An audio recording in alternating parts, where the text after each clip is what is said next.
الرحمن الرحیم یا ایہا الذین آمنوا اطیعوا اللہ و اطیعوا الرسول صدق اللہ العظیم وصدق رسولہ النبی الکریم ونحن علی ذلک لمن الشاہدین والشاکرین والذاکرین والحمد للہ رب العالمین۔ حضرات محترم، اللہ جل شانہ کا کروڑہاں احسان ہے کہ اس رب کائنات نے ہمیں کلمے والی زندگی دے کر اور یہ توفیق بخشی کہ آج پھر سے ہم نماز جمعہ ادا کرنے کے لیے اس کے پاک گھر میں حاضر ہوئے۔ حضرات محترم، آئیے کچھ گفتگو کرنے سے پہلے نبی پاک صاحب الاولاق صلی اللہ علیہ وسلم کی بارگاہ اقدس میں صلاۃ و سلام کا نذرانہ عقیدت پیش کریں، کیونکہ کلام اللہ کی ایک آیت ہے، ان اللہ و ملائکتہ یصلون علی النبی یا ایہا الذین آمنوا صلوا علیہ وسلموا تسلیما، یعنی اللہ اور اس کے فرشتے درود بھیجتے ہیں نبی پاک صاحب الاولاق صلی اللہ علیہ وسلم پر۔ اے ایمان والو، تم بھی اپنے نبی صلی اللہ علیہ وسلم پر خوب درود و سلام بھیجو۔ تو یہاں پر یہ آیت قرآن پاک کی کوئی بھی آیت ہے، کوئی سی بھی آیت ہے تو محض پڑھنے میں نہیں بلکہ اس پر غور و فکر اور تمدن کرنے کی ضرورت ہے۔ ایمان والوں سے جو ہے رب لم یزل ارشاد فرما رہا ہے کہ اے ایمان والو، میں جو کہ خود رب لم یزل ہے، جیسے اللہ رب العزت نے حکم دیا کہ نماز پڑھو، لیکن خود یہ نہیں فرمایا کہ میں نماز پڑھتا ہوں۔ اللہ رب العزت نے جو ہے طرح طرح کے حکم جو کہ ہماری زندگی کو بہتر بنانے کے لیے اور ہماری آخرت کو سنوارنے کے لیے ہیں، حکم دیے، لیکن یہ نہیں فرمایا کہ میں بھی کرتا ہوں تم بھی کرو۔ لیکن جب مصطفیٰ جان رحمت صلی اللہ علیہ وسلم کی باری آئی تو رب کائنات نے فرمایا کہ میں بھی اور میرے فرشتے بھی درود بھیجتے ہیں نبی پاک صلی اللہ علیہ وسلم پر۔ اور ایمان والوں سے جو ہے یہاں ایمان والوں کو توجہ کرنے کی ضرورت ہے، یا ایھا الذین آمنو، اے ایمان والو۔ بلکہ بزرگان دین یہ فرماتے ہیں کہ قرآن کریم میں جہاں جہاں پر بھی یا ایھا الذین آمنو ہے تو ایک کلمہ پڑھنے والے مسلمان کو کان لگا کر سننا چاہیے اور کان سے سن کر اس کو جو ہے دل کی گہرائی تک اتار دینا چاہیے، کیونکہ اللہ تعالیٰ ایمان والوں سے ذکر فرما رہا ہے، یا ایھا الذین آمنو صلوا علیہ وسلموا تسلیما، اے ایمان والو تم بھی اپنے نبی پر جو ہے درود و سلام بھیجو۔ تو پڑھیے شوق اور ذوق کے ساتھ، صلی اللہ علیہ یا رسول اللہ وسلم علیہ یا حبیب اللہ، شوق کے ساتھ صلی اللہ علیہ یا رسول اللہ وسلم علیہ یا حبیب اللہ۔ چمک تجھ سے باتیں ہیں سب پانے والے، میرا دل بھی چمکا دے چمکانے والے، صلی اللہ علیہ یا رسول اللہ وسلم علیہ یا حبیب اللہ۔ نبی پاک صلی اللہ علیہ وسلم کا فرمان عالی شان ہے کہ جو مجھ پر درود پڑھنا بھول گیا گویا کہ وہ جنت کا راستہ بھول گیا۔ اور ایک حدیث میں یہ بھی ہے کہ بڑا بدبخت ہے وہ شخص کہ جس کے سامنے میرا نام لیا جائے اور وہ مجھ پر درود نہ پڑھے۔ لہذا ایمان والوں ہوش کرنے کی ضرورت ہے، کیونکہ یہ حکم خدا بھی ہے اور حکم رسول بھی ہے، اور درود پڑھنے سے رسول اللہ صلی اللہ علیہ وسلم پر کی جو ہے محبت دل کے اندر پیدا ہوتی ہے، اور رسول اللہ صلی اللہ علیہ وسلم کی محبت جس شخص کے دل کے اندر موجود ہو تو وہ اس دنیا کے اندر بھی کامیاب ہے، وہ آخرت کے اندر بھی کامیاب ہے، کیونکہ یہ دنیا مختصر ہے، تو اس دنیا پر رہ کر وہی کام کرنے ہیں کہ جن سے ہماری آخرت سنور جائے۔ اب جو ہے رسول اللہ صلی اللہ علیہ وسلم کا یہ بھی فرمان ہے، ہم جب مسجد میں داخل ہوتے ہیں تو ہم اتنا پیچھے ہیں کہ ہم اپنی صفوں کو درست نہیں کر پاتے، کیونکہ یہ کام ایسا تھا کہ ہمیں خود سے کرنا چاہیے تھا، پہلے پہلی صف کو پھر دوسری کو، اسی طرح ہمیں صفوں کو مکمل کرنا چاہیے تھا۔ اور رسول اللہ صلی اللہ علیہ وسلم کا فرمان ہے،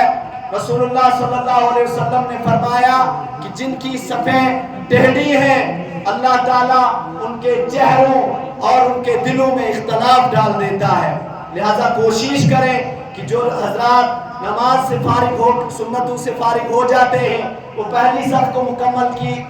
کریں، کیونکہ پہلی صف کا جو اجر ہے وہ بہت زیادہ ہے، پھر اسی طرح دوسری، تاکہ جو بعد میں مسلمان جو تشریف لائیں گے تو ان کو تکلیف نہیں ہوگی، کیونکہ ایک مسلمان جو ہے وہ تکلیف دینے کے لیے اسے پیدا نہیں کیا گیا۔ رسول اللہ صلی اللہ علیہ وسلم کی زندگی کو دیکھیں تو رسول اللہ صلی اللہ علیہ وسلم پر کتنے ظلم و ستم ہوئے، لیکن رسول اللہ صلی اللہ علیہ وسلم نے پھر بھی دعائیں دی۔ تو خیر میرا موضوع یہ تو نہیں، لیکن حالات کو دیکھ کر کچھ اس طرح کی باتیں کرنی پڑتی ہیں، اور یہ ضروری ہے کہ جب تک ہم اپنے آپ کو نہیں پہچان پائیں گے تب تک قرآن کی عظمت کو نہیں پہچان پائیں گے، جب تک ہم اپنے آپ کو نہیں پہچان پائیں گے ہمارے دلوں کے اندر سنت رسول کی عزت نہیں آ سکتی، جب تک ہم اپنے آپ کو نہیں پہچان سکتے تب تک ہم خدا کی محبت کو نہیں پہچان سکتے، جب تک ہم اپنے آپ کو نہیں پہچان سکتے تب ہم اپنے چھوٹوں کی شفقت کو نہیں پہچان سکتے، جب تک ہم خود کو نہیں پہچان سکتے تب تک ہم بڑوں کی عزت کو نہیں پہچان سکتے۔ پھر صفوں کو جو ہے صفوں کی عزت اور مسجد کی عزت جو ہے رسول اللہ صلی اللہ علیہ وسلم پر کس انداز میں جو ہے درود پاک پڑھنا ہے، اور مسجد کے اندر کس حساب سے بیٹھنا ہے، اور مسجد کے آداب کیا ہے، جب تک ہم خود کی پہچان نہیں کر پائیں گے تب تک ہم ان چیزوں کو نہیں پہچان سکتے۔ لہذا خود کی پہچان کرنے کی ضرورت ہے۔ ڈاکٹر سر محمد اقبال فرماتے ہیں کہ خودی کو کر بلند اتنا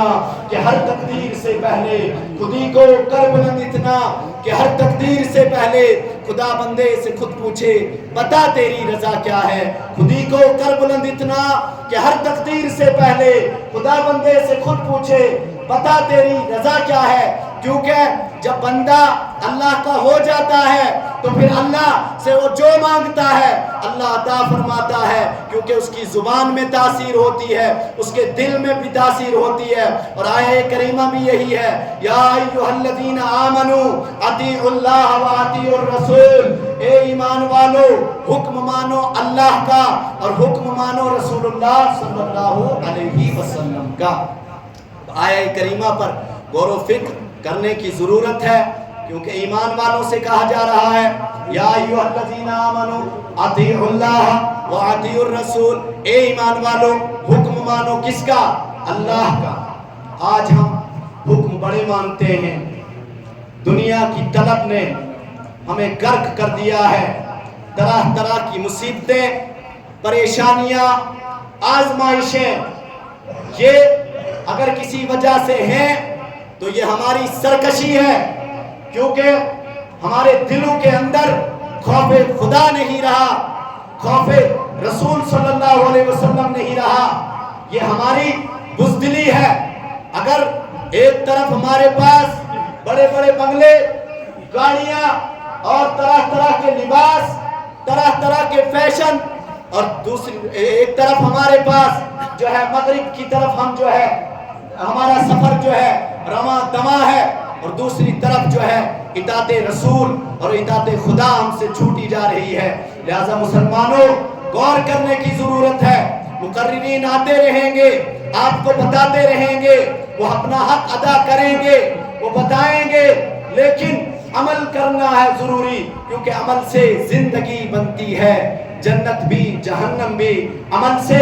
زندگی بنتی ہے، جنت بھی جہنم بھی۔ یہ خاکی اپنی فطرت میں نہ نوری ہے نہ ناری ہے۔ اور ڈاکٹر سر محمد اقبال ہمیشہ نوجوانوں کو اس چیز کی تلقین دیتے رہے ہیں کہ اے نوجوان، تجھے مغرب کی طرف جانے کی ضرورت نہیں، بلکہ تجھے رسول اللہ صلی اللہ علیہ وسلم رسول اللہ صلی اللہ علیہ وسلم کے در پر جانے کی ضرورت ہے، تجھے رسول اللہ صلی اللہ علیہ وسلم کی سنتوں کو اپنانے کی ضرورت ہے۔ تیرے لیے جو قرآن کے اندر موجود ہے وہ مغرب کی تعلیم تجھے ہرگز نہیں دے گی۔ میں یہ نہیں کہتا کہ مال و زر ضروری نہیں، مال و زر انسان کے پاس ہونا چاہیے، گاڑی بنگلہ انسان کے پاس ہونا چاہیے، کیونکہ یہ وقت کی ضرورت ہے، لیکن اگر ہم ان چیزوں کو اپنے دلوں کے اندر اتنا سوار کر لیں گے کہ ہمارے دلوں کے اندر خرابی آ جائے گی تو خدا کی قسم پھر ہماری زندگی بھی تباہ ہے۔ جس سکون کو ہم تلاش کریں گے وہ سکون ہمیں ہرگز حاصل نہیں ہو سکتا، اور ہماری آخرت بھی خراب ہے، کیونکہ دنیا زیادہ سے زیادہ کتنی چلے گی؟ آج جو ہے انسان کی جو ہے عمر وہ مختصر ہو چکی ہے، زیادہ سے زیادہ 50 60 70 کوئی زیادہ ہی جا سکتا ہے، 100 110 یا 120 بس مختصر کہانی ختم۔ اور اللہ تعالیٰ کا بھی یہ فرمان ہے وَمَا الْحَيَاةُ الدُّنْيَا إِلَّا مَتَاعُ الْغُرُورِ، یہ دنیا کچھ نہیں، دھوکے کے مال کے سوا کچھ بھی نہیں۔ اور رسول اللہ صلی اللہ علیہ وسلم کا بھی یہ فرمان ہے کہ ایک دنیا پر رہنے والا شخص ایسے ہے کہ وہ جب چلتا ہے اور چلتے چلتے وہ کسی سفر کے لیے اگر جاتا ہے تو سفر میں جاتے ہوئے کوئی درخت آ جاتا ہے، اور اس درخت کی چھاؤں میں جب وہ بیٹھ جاتا ہے تو اس درخت کی چھاؤں میں بیٹھنے کی مقدار کے برابر جو ہے اس دنیا کو رسول اللہ صلی اللہ علیہ وسلم نے تشبیہ دی ہے۔ لیکن کہاں ہے ہمارے اندر اطاعت رسول، کہاں ہے ہمارے اندر اطاعت خدا، کہاں ہم خدا کے حکم کو مان رہے ہیں، کہاں ہم رسول اللہ صلی اللہ علیہ وسلم کے حکم کو مان رہے ہیں؟ ہماری زندگی تباہ ہو رہی ہے۔ یاد رکھیے آج سدھرنے کی ضرورت ہے، سنبھلنے اور سلجھنے کی ضرورت ہے۔ آج اگر ہم خود کی پہچان نہ کر پائے تو یاد رکھیے کہ آنے والی نسلیں برباد ہو جائیں گی، آنے والے نسلوں کو جو ہے وہ غلامی کی زنجیریں پہنائی جائیں گی۔ اور آج اگر ہم نے حکم خدا کو مان لیا، قرآن کی عظمت کو پہچان لیا کہ یہ قرآن مجھ سے روک رہا ہے کہ مجھے زنا کی طرف نہیں جانا ہے تو نہیں جانا ہے۔ آج نوجوان کے اندر فحاشی اتنی جو ہے وہ رغبت اتنی راغب ہو گئی ہے کہ اس کو سمجھ ہی نہیں آتی، وہ دیوانہ پاگل اور مجنون بن گیا ہے دنیا کی محبت میں، اور اس دنیا کی محبت میں مجنون ہو گیا ہے۔ جو دنیا مختصر ہے، جو دنیا دھوکہ ہے، جو دنیا اسے صرف اور صرف درد دیتی ہے، دھوکہ دیتی ہے، اور دنیا صرف اور صرف دکھلاوا ہے۔ وہ ایک نوجوان کو چاہیے کہ وہ محبت خدا کو پہچانے، کیونکہ جس کی سمجھ میں آتی ہے، جس کی سمجھ میں محبت خدا اور محبت رسول آتی ہے تو خدا کی قسم ان کے انداز نرالے ہوتے ہیں۔ وہ کربلا کا میدان ہوتا ہے، اور کربلا کے میدان میں نیزے پر چڑھ کر بھی جو ہے تلاوت کلام فرماتی ہے۔ لہذا ہمیں سلجھنے کی ضرورت ہے، سنبھلنے کی ضرورت ہے، وقت ہے، کیونکہ توبہ کا دروازہ ہمیشہ کھلا ہوا ہے۔ اللہ پسند فرماتا ہے ما غرک بربک الکریم، وہ بڑا کریم ہے، وہ رحم کرنے والا ہے، اس کی رحمت بے شمار ہے، اس کی رحمت سے مایوس ہونے کی ضرورت نہیں ہے۔ اس کی رحمت جو ہے فرماتا لا تقنطوا من رحمت اللہ، میری رحمت بے شمار ہے، اور اللہ تعالیٰ خود فرماتا ہے کہ میری رحمت میرے غضب پر غالب ہے، یعنی اللہ کا عذاب کم اور اللہ کی رحمت زیادہ ہے۔ اس دنیا میں آپ دیکھیں تو اللہ تعالیٰ نے اس دنیا کے علاوہ بھی، یہ دنیا تو ایک چھوٹا سا پلینٹ اور اس کو کہا جاتا ہے، اس طرح کے ہزاروں کروڑوں جو ہے، آپ صحیح اس کا مطالعہ کریں گے تو آپ پڑھے لکھے حضرات ہیں، آپ اس چیز کو سمجھیں گے، دیکھیں گے تو آپ کو پتا چلے گا کہ یہ دنیا تو یوں بھی مختصر ہے، لیکن ہماری بدبختی یہ ہے کہ ہم نے اسے دل لگا لیا۔ ہاں، ہمیں دل لگانا چاہیے، ہمیں ایک دوسرے سے محبت کرنی چاہیے، ایک دوسرے کی عزت کرنی چاہیے، ایک دوسرے سے جو ہے چھوٹوں پر جو ہے شفقت کرنی چاہیے، ایک دوسرے کی عزت کو پہچاننا چاہیے، ہمیں ایک دوسرے کے ساتھ اخلاق اور آداب کے ساتھ پیش آنا چاہیے، لیکن اس سب میں جو ہے وہ اللہ کی رضا ہونی چاہیے۔ اور یاد رکھیے جو چیزیں اللہ کی رضا سے جو ہے انسان کو موڑ دیتی ہیں، جن چیزوں سے اللہ ناراض ہوتا ہے، خدا کی قسم در بدر گھومتے ہیں وہ لوگ جو اللہ اور اس کے رسول کو نہیں پہچانتے، وہ لوگ جو ہے آتے ہیں اور جو ان کو لگتا ہے کہ شاید یہ اللہ کا بندہ ہے، وہ بولتے ہیں دعا کیجئے، لیکن یاد رکھیے یہ دعا انسان کو کرنی چاہیے۔ ہر انسان جب دعا کرے گا، اللہ سے مانگے گا، اے اللہ بھٹک گئے ہیں، بہک گئے ہیں، گمراہ ہو رہے ہیں، دنیا کی محبت ہمارے دلوں کے اوپر جو ہے سوار ہے، ہم دنیا کی محبت میں غرق ہو رہے ہیں، اے اللہ ہمیں اپنی محبت عطا فرما، ہمیں رسول اللہ صلی اللہ علیہ وسلم کی محبت عطا فرما، اور جب اللہ اور اس کے رسول کی محبت حاصل ہو جائے گی تو پھر خدا کی قسم اعلیٰ حضرت فرماتے ہیں کہ انہیں جانا انہیں مانا نہ رکھا غیر سے کام، انہیں جانا انہیں مانا نہ رکھا غیر سے کام، للہ الحمد میں دنیا سے مسلمان گیا، للہ الحمد میں دنیا سے مسلمان گیا۔ یاد رکھیے کہ مسلمان جانے کے لیے یہ آخری زمانہ چل رہا ہے، اس زمانے کی بشارت ہے کہ صبح جو ہے ایمان والے ہوں گے اور شام کو جو رات ہوتے ہوئے جو ہے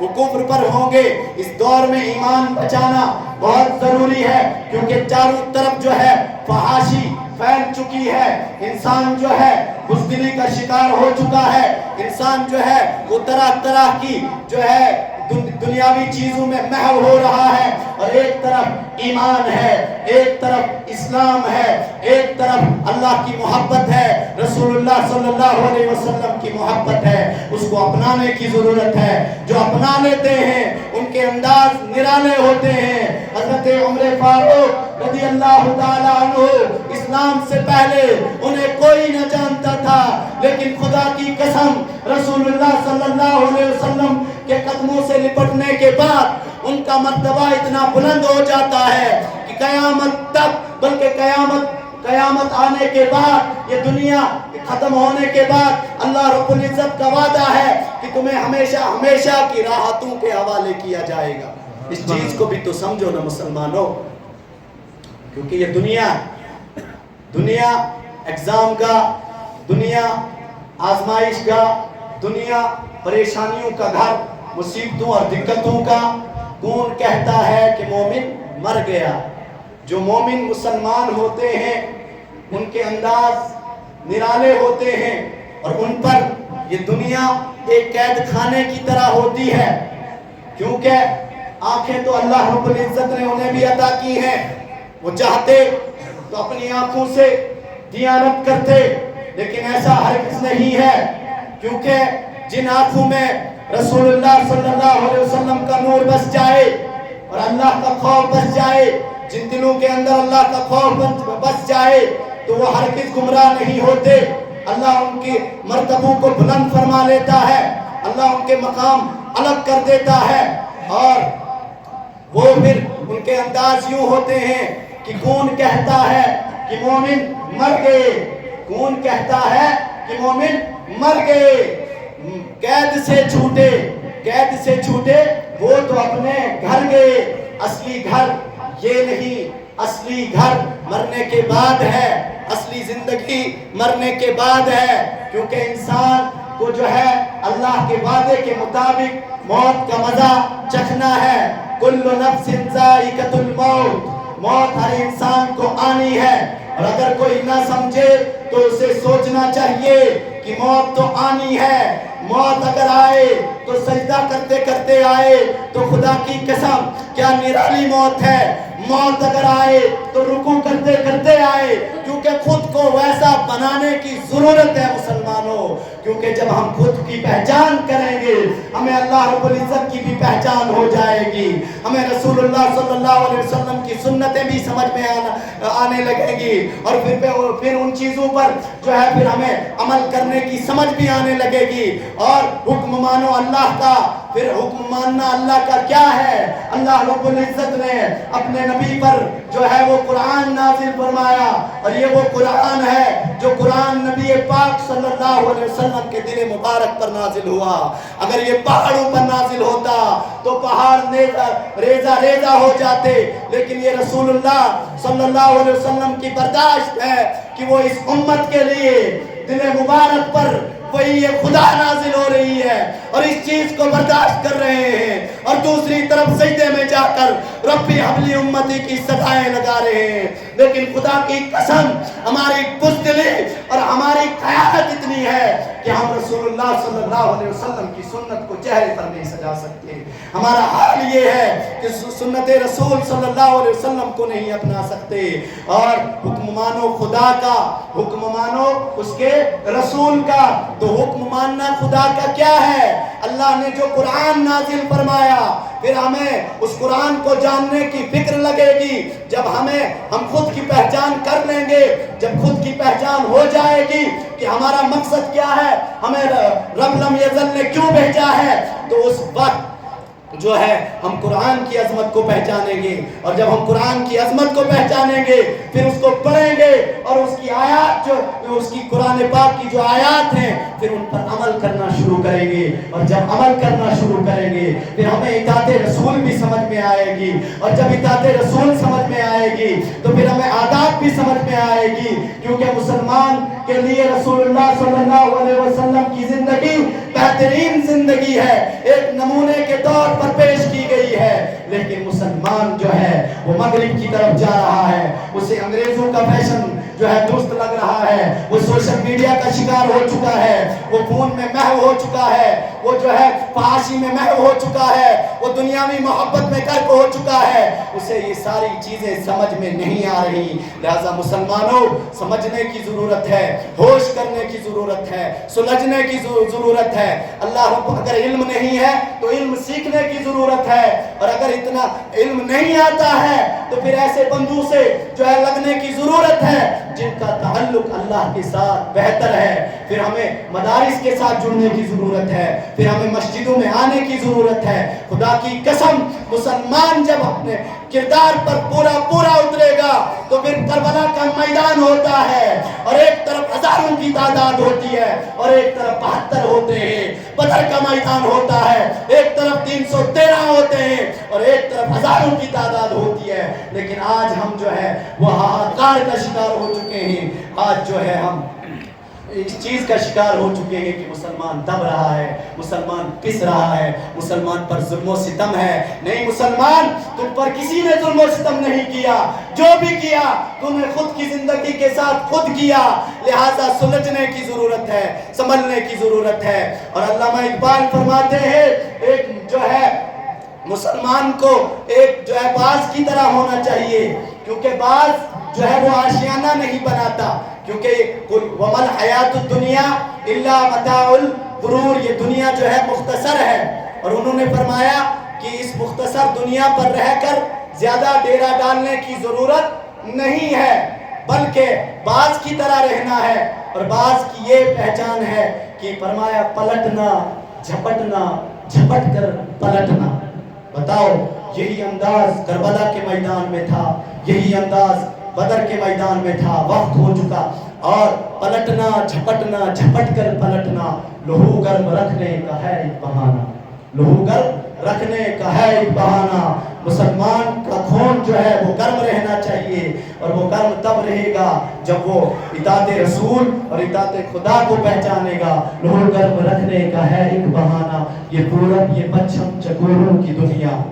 میرا نیل وہ آسماں بے کرانہ. پرندوں کی دنیا کا درویش ہوں میں، پرندوں کی دنیا کا درویش ہوں میں، کہ شاہی بناتا نہیں آشیانہ. لہٰذا اللہ تعالیٰ سے مانگیں، اللہ تعالیٰ کی بارگاہ میں دعا کریں.